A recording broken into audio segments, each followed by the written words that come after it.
Good afternoon, everybody. I hope you had a good weekend. Here with Josh and Paul virtually, and Deirdre Gifford and Dr. Reggie Eady.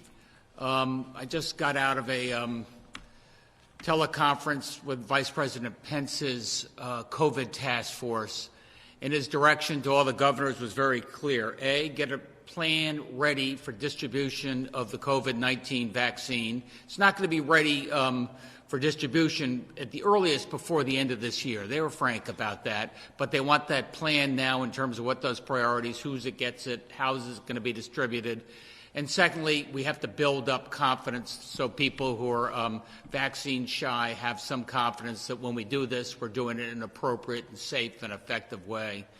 And it's with that in mind that I've invited Dr. Deirdre Gifford here and Reggie Eady. They're going to lead this commission to talk just about what our strategy is there in terms of the COVID-19 vaccine preparation.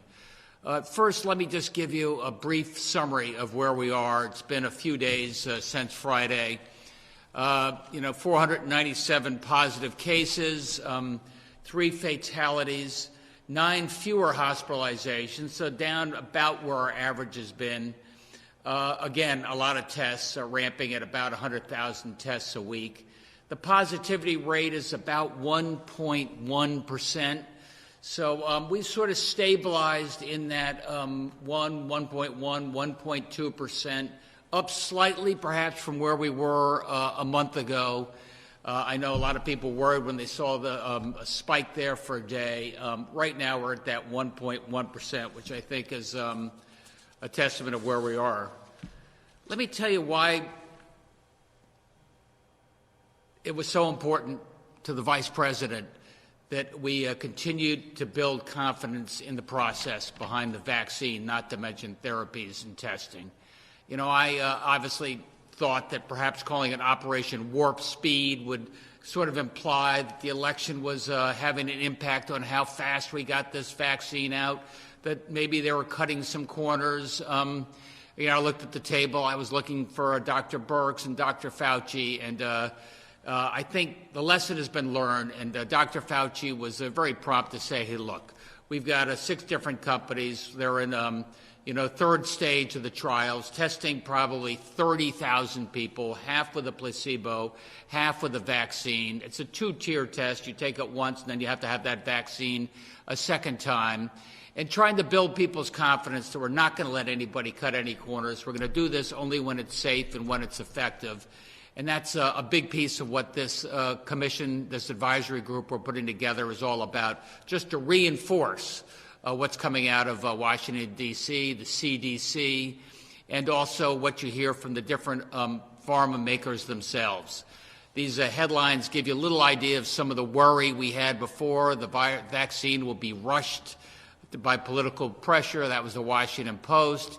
Increasingly skeptical about the COVID vaccine, one poll finds. I think you can read the rest of these.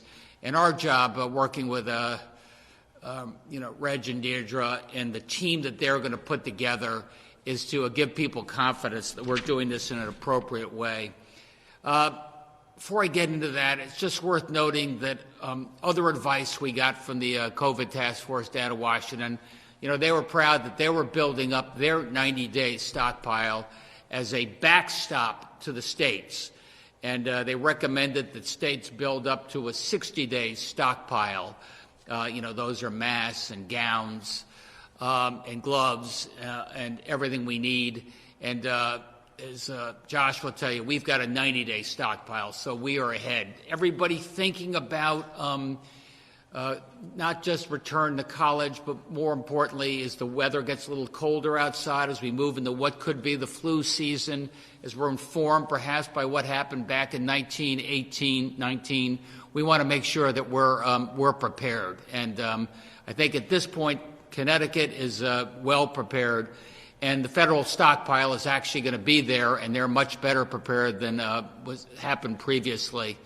And I think that's a positive thing to say. Dr. Birx, she spoke out a little bit about the colleges, which I thought was interesting. And she said, look, we're seeing flare-ups at some of our colleges around the country. She's on a tour visiting the colleges. Deirdre can talk a little bit about what we're seeing on some of our college campuses. Two things. One, overall, our rate of infection is very low at the colleges. We've got aggressive testing there.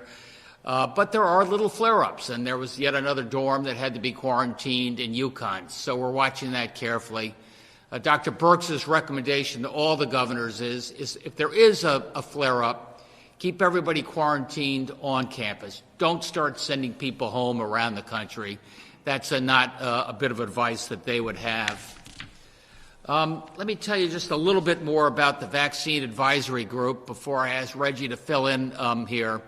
Number one, we're going to put together a group of the best and the brightest.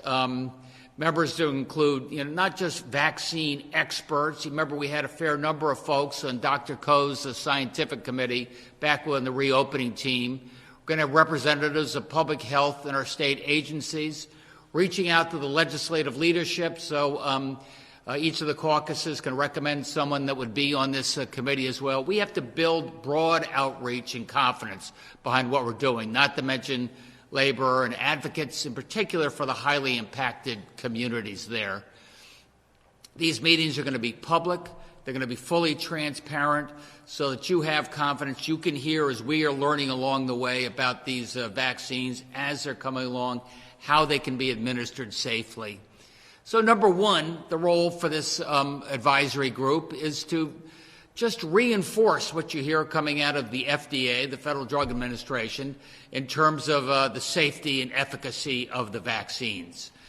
We have a couple of companies right here in Connecticut that are leaders there as well. So we're going to just reinforce that message in terms of how it's done. Secondly, distribution. What's your strategy? How do you prioritize who gets it? Who are the essential workers? They were talking, Secretary Azar from HHS talking about perhaps they ought to go prioritize nursing homes and over 65 and the most vulnerable. And others are saying perhaps college campuses and schools where colleges may be likely to have a flare-up. So those are going to be some of the determinations, and it's up to every state to determine what those priorities are in terms of distribution. And finally, like I said, it's about outreach, slowly bringing the broader community up to speed as we are in terms of where we are on these therapies, where we are in these tests, and most importantly, where we are in that vaccine. So when we have the wide distribution of the vaccine readily available, we have people confident that they can take it safely, and it'll make a difference. With that, Reg, if you could just say a few things. I got to say, I've known Dr. Eadie for a while now, President CEO of Trinity Health, a doctor in his own right. He's been on the front lines, as is Trinity, St. Francis, for quite a while now, and I'm really proud that he's agreed to be a co-chairman of this advisory group. Reg? Thank you, Governors. Let me start by saying thank you for the tap on the shoulder. It's certainly an honor to be a part of such important work. And also, I will comfortably say on behalf of the citizens in the state of Connecticut, thank you for being forward-thinking. I mean, your position and leadership through this entire unprecedented experience has been phenomenal, and it's saved thousands of lives, so thank you. Now the work continues. I had the opportunity to have a conversation with Dr. Gifford, and we've, Governor, established what I'll refer to as sort of some guiding principles around the work that you've tasked us to do. So I wanted to share just a couple of those with you. So one, it's all about quality and safety. I can imagine that many people are wondering when we will get the vaccine. Our position or our work, I would suggest, is more around not when we get it, but how we get it right. So once we receive the vaccine, how do we operationalize massive distribution in a very safe and high-quality manner? So it's all about quality and safety. And I think that addresses number two, and that is the confidence that the community needs to have. And so we commit to you that we will do the best we can under the auspices of quality and safety to ensure that we move forward only a product that we think is safe for you, because we want to address any insecurities that may exist in the community. And then third, as you indicate, is transparency. We promise to be transparent with the work that we're doing. That's extremely important, but I think it's an expectation of all the citizens that you know that the work that we're doing is not done in secret, but instead done in confidence with a high degree of security, and work that the governor and the citizens will be proud of. I think it's also important that we partner with the providers in the community. As we go from clinical trials to clinical trials, and we bring in humans into the research that we're doing, there are going to be people out there who must know that we've made the right decisions, we've dotted our I's and crossed our T's, and so the provider's position in this is very, very important. And as two physicians, we look forward to speaking with our colleagues about the work if they're not on the task force. And then last, look, we're still in the midst of a pandemic, and so before the vaccine is available, we've talked ad nauseum about the importance of continuing to wear a mask, social distance, and wash your hands, because even when the vaccine is available, what we do know is that the number of vaccines available will not be an adequate number to vaccinate all citizens in the state of Connecticut. So I'll stop there and see if there's anything Dr. Gifford would like to add. Thanks, Reg. Thank you very much, Dr. Eady, and I'm delighted that you have accepted the challenge of joining us on this advisory group, and I'm very much looking forward to working with you on building out the membership with the governor's direction and on the important work that you just described. I think this, I've been in public health for a long time now. This vaccine and getting it right will be probably one of the most important public health programs of my lifetime. So it's very important that, as Dr. Eady says, we're not only transparent, but we do everything we can to make sure that the public in Connecticut has confidence in the strategies that we've devised and in the way that this program is designed and implemented. So I want to thank you very much, Governor Lamont, for appointing this advisory group. I look forward to working with you, Dr. Eady, and the members over the days and weeks to come.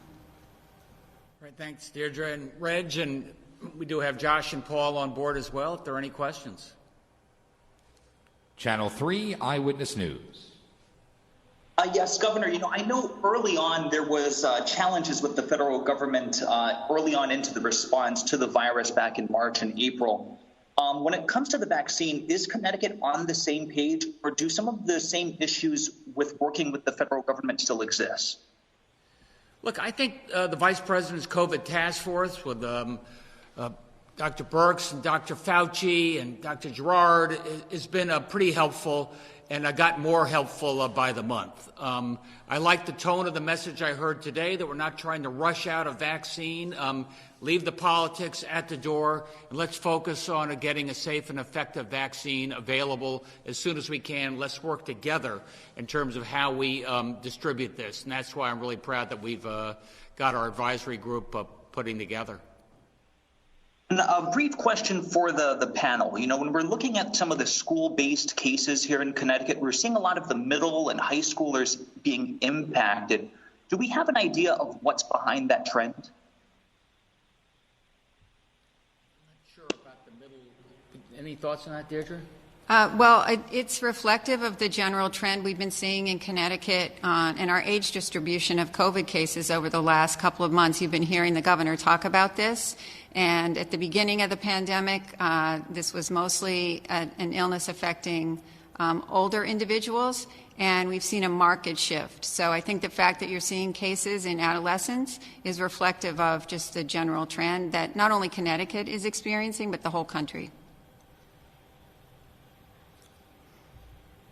News 8. Good afternoon, everyone. For the panel and Governor Lamont, Governor, you talked about distribution being up to the individual states with regard to the vaccine. What types of ideas are you contemplating right now in terms of how it will be distributed and how to do it in a way that everyone is confident? I think that's just what the advisory group is going to help us with, and it's a broad-based group, as I described before, including key stakeholders and legislators and the such. But as I heard from the COVID task force, you can focus on the seniors, you can focus on the most elderly, you can focus on the most vulnerable, you can focus on essential workers, you could talk about college campuses and schools, because there you've got a lot more interplay back and forth. And I think those are all the focuses that the advisory group is going to have, because we're going to have enough vaccine according to Dr. Redfield, head of CDC, by April for pretty much everybody. That was his hope. But not before the end of this year. We're going to have to be able to target those essential populations. Anyone else on the panel like to answer that?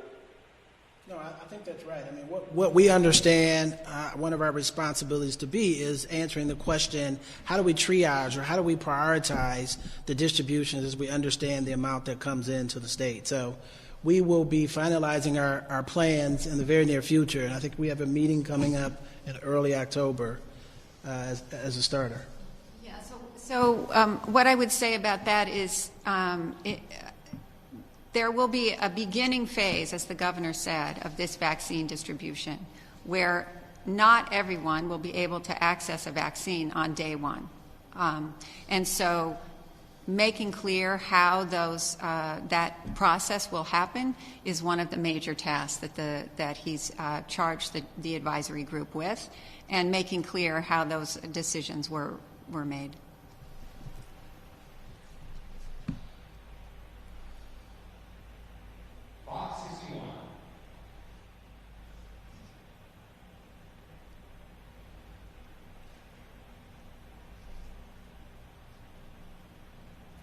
WTIC 1080 News.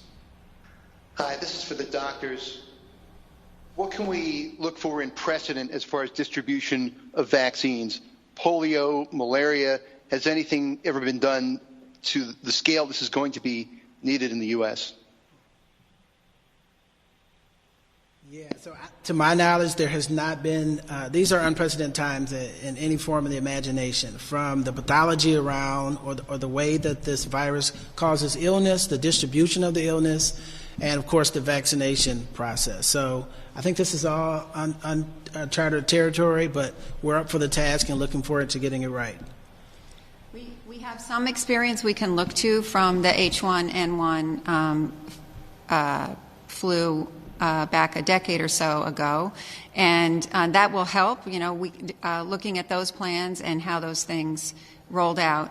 But as Dr. Eady says, the extent of the need to get the vaccine out into the population, the dependence of the economic reopening on the vaccination strategy, the stakes and the timeline in this case are going to be probably different from anything we've seen in a very long time.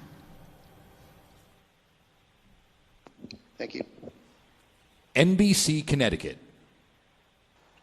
Good afternoon. Getting back to building confidence, I mean, how do you do that, especially for those who may be vaccine skeptical? This is quite easily the fastest vaccine expected to ever be developed. And at what percentage does that population need to be vaccinated to really make a difference? Sure. So from a confidence perspective, I think this goes back to communication and not communicating the way we think we should communicate, but the way that the public wants to be communicated to. So understanding that. And then we need to be real clear on explaining at whatever level we need to the risks, the benefits, and couple the two of those with the distribution, the availability of the vaccine. So I think bringing those together is the way we instill confidence. But, we will be open and we'll have community representation so that to the extent where we're not doing a good enough job, we are willing to do whatever it takes to get this right. A target, we've not talked about a target. Some literature suggests that, and usually about 50% of this country takes the influenza vaccine, but it sure would be nice if we had a target of 70% and we reached that target. But more to come on that. Right. The thing I would add about the confidence is that the vaccine, the three manufacturers who have a vaccine in testing right now have made a pledge not to take it to the FDA until they've completed their safety trials. And I think importantly also the career scientists at the Food and Drug Administration have also made a public pledge that they will not be subject to political pressure to approve a vaccine before it's ready, before it's been adequately tested. So those are two important elements of confidence. I hope that we have transparency from the vaccine developers as to the safety and efficacy data that they're producing. I think there'll be a lot of demand for that. So I think transparency is going to be a key to the confidence question that you bring up. be working with nearby states as well, like we did for the reopening? Yeah, I think the answer to that is yes. We work much better on a regional basis. Deirdre's reached out to her counterparts in public health in New Jersey and New York. Paul works closely with other chiefs of staff, so we're going to be able to find the best minds and compare notes. I just say one other thing about vaccine skeptics, something, we've got a lot of noise in this building in and around vaccine skepticism, but Deirdre points out to me that I think compared to just about any other state, we're more likely to have the traditional flu vaccine than most others. Yeah, and do very well. And we do that on a voluntary basis by giving people confidence. It makes a difference for their community and their families, and we can do it safely. And then I wanted to clarify, you're going to have 3 committees for the vaccine advisory group? I don't know about 3 committees, but they have 3 main roles, and maybe there'll be some subcommittees. Okay. And how soon would we expect a plan to come out of the vaccine advisory group? Go. So we have a preliminary plan from the Department of Public Health that's due to the CDC in the middle of October. But that would be sort of a first draft. They're asking for our plans very quickly. But I would expect that it would take the advisory group a series of meetings to get up to speed on, where the science is, what the plans are coming out of the federal government. So I would think by late fall would be about the time frame that we would see a plan. Thank you so much. The Waterbury Republican American. Thanks again. Governor, you mentioned on this phone call, did Dr. Redfield of the CDC say that a vaccine would be available for most Americans in mid-April? Because just last week he was talking about the third quarter of 2021. That's really what he said in our phone call today. Available versus getting them distributed and taken. It takes 2 different shots. Maybe that takes a little bit longer. But he was hoping that it would be at least widely available by April. And just how many members? Well, how many members will be on this advisory committee? Let us get back to you on that. We've got a pretty good scientific committee right now that's been already advising us along the way, but I think Reg and Deirdre are also going to hear from others, and we have a wider variety of stakeholders than just the scientific team here. Hey, can I just mention one other thing? We don't know whether any of these vaccines are even going to work yet. So I love the questions about, hey, it's going to be widely available. Is that March or April? But we're still in trials. You've got to see efficacy. You've got to see that it works safely. So there are still a couple of speed bumps along the road. And could Dr. Gifford please elaborate on some of the preliminary information that the CDC is looking from DPH and other state health departments? Yes, they're looking for things like this type of stakeholder engagement. They're looking for how we're reaching out to our local health departments and providers to educate them about the distribution strategy. They're looking for our ideas about distribution. There's been some preliminary information that this vaccine might need to be stored at a very low temperature. So lots of the sort of logistical types of things in the playbook that they want to see us describe. And what sort of flu activity are you seeing at the moment? I'm looking on your influenza weekly reports, and the first report that's listed was October 13th, 2019.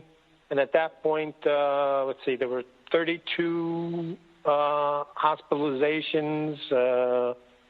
I'm just wondering what you're seeing right now. My understanding is we are seeing some influenza activity, but it's low at this point. It's certainly not widespread. And is there any expectation when that might pick up? Well, we don't know. Typically, you start to see flu activity pick up in the towards the end of the year, the November-December timeframe.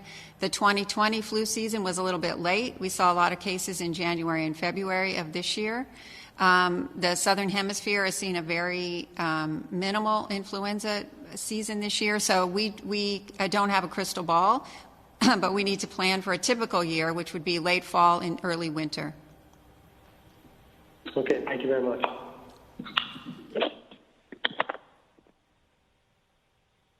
The Associated Press.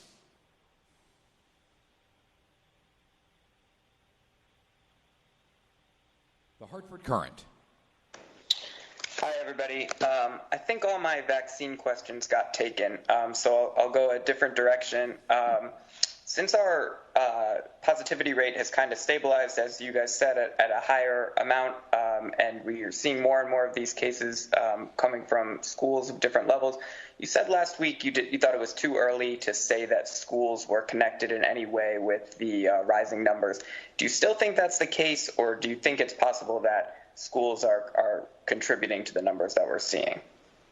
Well, I'll start, and then I got two people here that have a strong point of view that's probably more informed. But I can just look around K through 12 education, and there have been a fair number of isolated incidents. They get a fair amount of publicity and sometimes result in quarantining of a school for a day or longer. I think we're up at about maybe 75 total right now between students and administrator teachers out of 600,000 or 700,000. I also look at schools around the country. I see that Georgia and Indiana have been open. We've been open, say, 2 or 3 weeks. They've been open about a month. You can point out they have a higher infection rate than we do. You can also point out their infection rate has gone down pretty consistently over the last 3 weeks, which is coincident to when the schools are opening. So I don't think there's really a close correlation there. I think we worry a little more about college campuses, at least I do, for reasons we've described before. Dr. Gifford, do you have any thoughts about that? No, I think the governor described it right. We're not seeing spread within schools for the most part at this point in time. They're isolated cases. And so from what I understand, there's in general more concern about high schools because it's harder to cohort.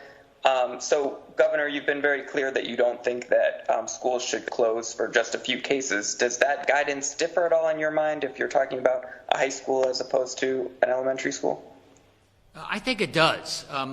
First of all, when I say you don't have to close for an isolated incident, every school is going to do a track and trace, and whether that student, say in third grade, who looks like they were infected, were they close to just their third grade class, or do they have more exposure in the school? That impacts how a principal reacts to an infection. High school, I think, as you correctly point out, you're more likely to have more interface, more exposure to an infection if something happens there. That's why it makes some intuitive sense as they go with a hybrid model for the near term. So if there is an infection, it only impacts, say, 50% of the students who happen to be there on that Monday and Tuesday. All right, thank you. Hearst, Connecticut Media. Thanks, Max. Governor, looking at last week's infection rates, Thursday was kind of scary, almost 1.6. What number would scare you and make you consider to ratchet things back a little? Well, certainly, as you know, when it comes to how we quarantine other states, the 10% infection rate is a big number. But I think that's too high. And, I would look at something, say, half that if I thought about a trend line that looked like it was going up steeply. Deirdre probably has some pretty strong feelings on this, too. Well, you're actually, Governor, you named the WHO recommendation, which is that test positivity should remain less than 5%. So we're well below that. Of course, it's concerning when we start to see it go up and when we're still doing plenty of testing. and relieved to see that we've stabilized over the last few days, but we're still well under what the WHO suggests is a number that means you're both doing adequate testing and have fairly low transmission in the community. Thanks. And so we're almost at 200,000 deaths in the country. And Governor, do you think if the Washington had this kind of planning in March, maybe planning for a disease that was coming, we'd have fewer deaths now and compared to planning for a vaccine that we don't even have yet today?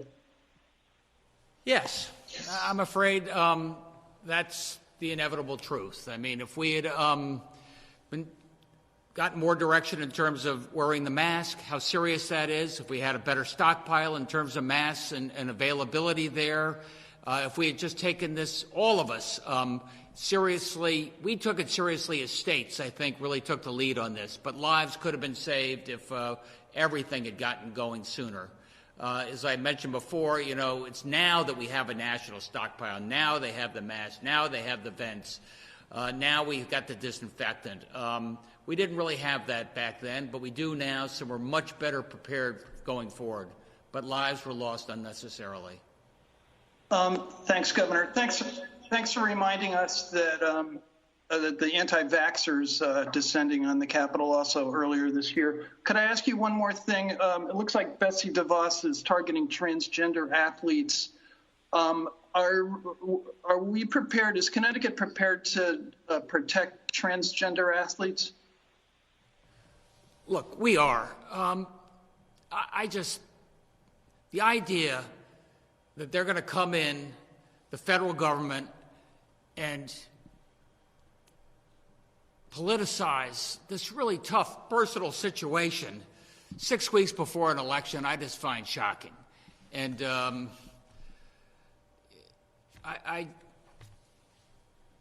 we're going to stand up, fight against discrimination. Look, I'm 66 years old. This is a tough situation, trans.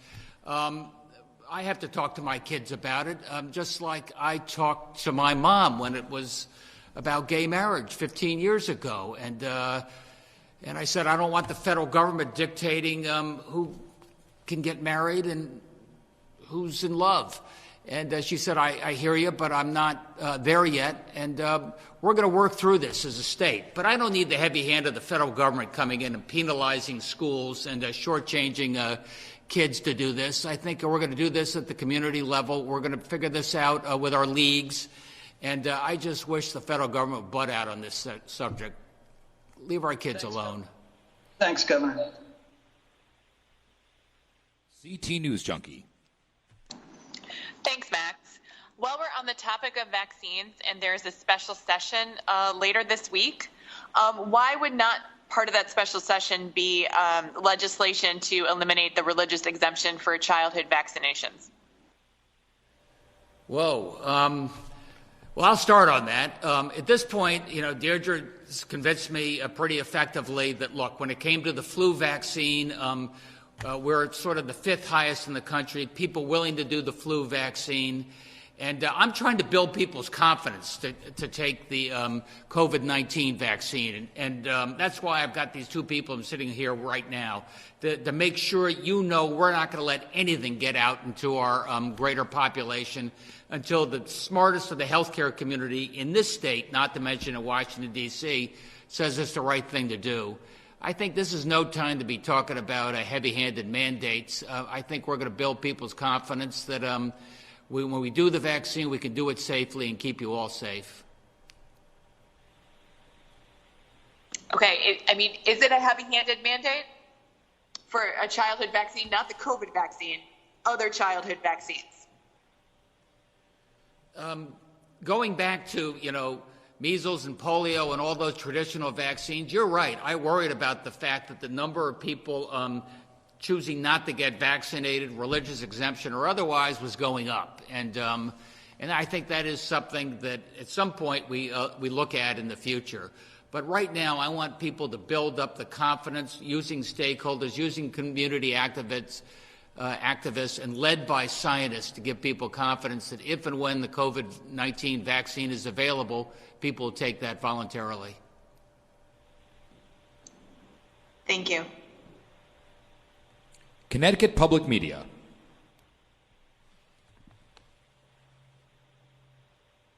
The Connecticut Mirror. Thank you. Pew Research Center has shown that Black Americans take COVID as seriously as any other group, but there's long-standing skepticism about anything that is deemed experimental in medicine. So of this advisory group, what are the early thoughts on how you tackle that skepticism by Black Americans? I'll start, and then I'll ask anybody here to take it up. That's why we're putting together a group of the widest group of stakeholders we can. That's why we're going to do this all in public, Paz. That's why you're going to hear our best information and our best reasoning along the way to do everything we can to give people a little confidence that this is no Tuskegee experiment. This is something we're in together that's going to keep us and our families safe. But what do the rest of you had to say on this? I think you're absolutely right, Governor. As the question was being asked, the first thing I thought about was the Tuskegee experiment. And that's where the transparency comes in. And as an African American and understanding the insecurities that exist, I mean, rightfully so, right? When you learn about things like what happened in Tuskegee, there's work to be done. And again, I am proud to be able to not only represent the African American community, but I will serve as an advocate to the African American community because I need to develop a relationship with them. They need to trust me. And a promise that Dr. Gifford and I have made is that we, again, will not promote the vaccine to the state of Connecticut and its citizens unless we're sure, regardless of race, age, comorbidities, that it's the right thing to do and safe for all of you. And that's a promise. Governor, were you surprised by the pushback you got when you suggested that Black ministers perhaps could be helpful in this effort? There was a pretty strong reaction in some quarters about that. I think Facebook can gin up a lot of misinformation, but I'm taking to heart. There's a lot of vaccine skepticism out there. There's a lot of vaccine skepticism within the African American community and a lot of other communities as well. And if you want to get this COVID-19 behind us, I've got to give you confidence when it comes to testing. I've got to give you confidence when it comes to therapies. And I've got to give you confidence when it comes to vaccine. And the best way I could do that is get the best minds here in the state to reinforce our message. And has there been any early discussions as to if a vaccine is produced and found to be effective, what will be the recommendation for childhood vaccinations to enter schools? And I'm talking about a recommendation or a requirement. Probably a little early for that. That's why we have this advisory group. But yeah, the early recommendations, and there are, by the way, there are two federal panels that are working on recommendations for the vaccine. One is through the CDC, the Advisory Committee on Immunization Practice, which does all of the immunization policy, generally recommendations for the country. And then I believe there's also a National Academy of Medicine group that's also formulating some recommendations. What we're hearing so far is that the initial vaccination will go towards, as the governor mentioned, those that are particularly vulnerable to bad outcomes from COVID-19, and those that are essential infrastructure workers that keep the things open and the economy running, et cetera. So those are sort of the general recommendations because children tend to be less impacted. From a health perspective, it may be that they are later, healthy children, that they are later in the process for vaccination. But that's exactly the type of prioritization that we'll be discussing through the advisory group and making public. And when does the advisory group begin work? I missed that. What was that, Paz? I'm sorry, we're getting feedback. When does the advisory group begin work? We'll convene our first meeting per the governor's direction in October. Thank you. The Day of New London. Hi, this question is for Dr. Gifford. It relates to the Norwich nursing home that the state ordered to shut down. Can you give a time frame on when the ongoing investigations might be concluded and what possible state actions might be coming? And the second part of that is that last week several local legislators called for an inspection and review of the Vanderman Place, a nursing home in Willimantic owned by the same owners. Is that being done?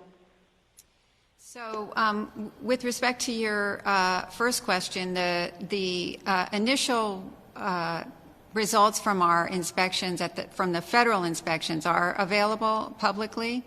And we've obviously been public about the fact that we also then subsequently ordered the temporary manager and then the emergency discharge. And that process is ongoing. We've been in regular, multiple times per day communication with the temporary manager who's on site. She is proceeding cautiously and carefully and respectfully with discharging the residents from the Three Rivers and partnering with our state long-term care ombudsman as well to make sure that that is done in a respectful and safe manner. And then in reference to the Bantam Place, is there an investigation going on there, given its owner? Yeah, as I mentioned last week when we made the announcement, the department doesn't typically make public our plans around inspections for obvious reasons, but we are taking into consideration all of the things that were follow-on concerns after the Three Rivers. So the department will be taking the appropriate steps to make sure that residents are safe. Thank you. Fox 61. Good afternoon. Governor, can you explain to the parents out there why school districts are dealing with outbreaks differently from others rather than having a blanket approach? I think you're going to find that every incident is somewhat unique. As I implied before, sometimes you've got a third grade class that is unto itself in a pod, a self-cohort. So if there's an infection there, it's limited to just that class. I think you'll find in a similar school across the way, maybe that third grader, that third grade class has interface perhaps with a broader cross-section of the school. So there the principal probably makes a different decision. I think right now, working closely with our principals, superintendents, and Commissioner of Education, our principals are getting it pretty right now. And if you hear otherwise, we'd be happy to take their questions. And how often are you tested for COVID, and when was the last time you were tested? I think I've been tested 3 times. The last time was probably a couple weeks ago. Would you consider getting tested again, seeing how Representative Hayes has just tested positive? Yeah, I talked to Johanna, and it's tough because her husband had also tested positive a month or 2 ago. So, look, I will get tested now that it's readily available and easily done. Not on a regular schedule, but nothing imminent. Thank you. All right, I've got the signal here. Josh and Paul, you got a well-deserved break. I think it was great. And, Deirdre and Reg, I'm really proud that you've stepped up and, you needed one more thing on your plate, didn't you? And putting together, Reg, the best team we can to give people confidence. Just on a personal note, I'd like to say goodbye to somebody else that we didn't know personally, but we felt like we did. That's Justice Ruth Bader Ginsburg. A slight 5'1", grandmother, didn't speak loudly, but was known as Notorious RBG. And that's because she stood loud for issues she cared deeply about, and certainly when it came to equal treatment of everybody, and her, particularly women, and what that meant around this country. And look, Just remember her example. It was remembered fondly on both sides of the aisle, whether you agreed with her or disagreed with her. She made her case with heart and with and passion, and she was often right in my books. So, RBG, we're going to miss you. Thanks, everybody.